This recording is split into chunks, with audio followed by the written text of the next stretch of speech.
మరచిపోవద్దు జన్మను ఇచ్చిన తల్లిని ఏనాడు, ఆ తల్లి లాంటిదేరా సర్కారు బడిని మరచిపోకు ఎన్నడు. గుర్తు పెట్టుకో చిన్ననాటిని సర్కారు బడినెప్పుడు, రొమ్ము పంచిన అమ్మ ప్రేమతో రమ్మంటోంది ఇప్పుడు.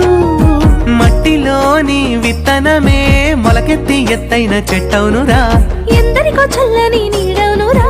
ఆ తీరుగా సర్కారు బడి కొరకు నీ వంతు బాధ్యత అందించరా, సేవా భారత్ సభ్యుని వైసాగరా. మరచిపోవద్దు జన్మను ఇచ్చిన తల్లిని ఏనాడు, ఆ తల్లి లాంటిదేరా సర్కారు బడిని మరచిపోకు ఎన్నడు.